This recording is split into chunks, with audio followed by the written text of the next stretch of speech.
Look closely at this cup. It's solid gold, handcrafted, and costs more than a brand new car. For most people, this is a museum piece. But for Arthur Vance, it's just a Tuesday morning accessory. He believes that the vessel defines the man, and the liquid inside defines the soul. He's sitting there in silence, waiting for that first caffeine hit to spark his genius for the day. He thinks he's about to taste perfection. He has no idea that the gold is the only valuable thing on this desk right now. Watch his hand. Notice the expensive silk sleeve and the silver watch that could pay for a small house. This is a hand that has never known a day of hard labor. It's a hand that signs checks, fires employees, and points fingers. As he lifts that cup, he's not just drinking coffee. He's performing a ritual of superiority. He inhales the steam, expecting the aroma of rare mountain beans. He's prepared to be impressed by his own wealth. The anticipation is at its peak, and the fall is going to be spectacular. There it is. That's the moment. The split second where his brain realizes something is horribly wrong. His face freezes. The refined palate, he brags about, just got hit with a wave of burnt cardboard and cheap chemicals. He wants to spit it out, but his ego won't let him. He's confused. He's searching his mind for a reason why his $1,500 coffee tastes like a muddy puddle from a construction site. This is the first time in 10 years that Arthur Vance has tasted the real world. To understand why this is happening, you have to know who Arthur really is. He's a man who treats human beings like disposable napkins. I've seen him scream at an intern for 10 minutes just because their shoes weren't polished. He creates a climate of fear, believing that common people only understand strength.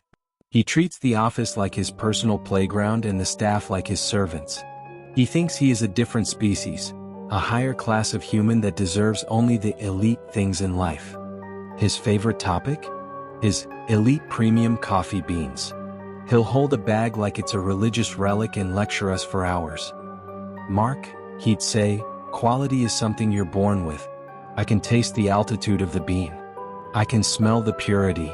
He used his coffee as a weapon to remind us that we were beneath him. He claimed his body would literally reject anything cheap.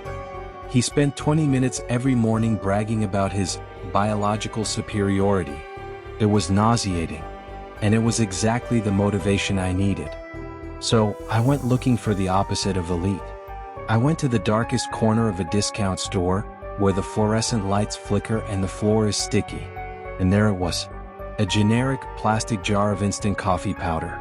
It cost 99 cents, and I'm pretty sure the jar was worth more than the coffee inside. It represents everything Arthur hates. It's common, it's cheap, and it's low grade. I didn't buy it because I was angry. I bought it because I wanted to. I stood in my kitchen that night looking at that jar and then at my resignation letter. For 3 years I had been the average guy he looked down on. I realized that people like Arthur only have power because we let them define what's valuable. He thought a dollar store jar couldn't touch his world. I was about to prove that a 99-cent reality check is more powerful than $1 million lie.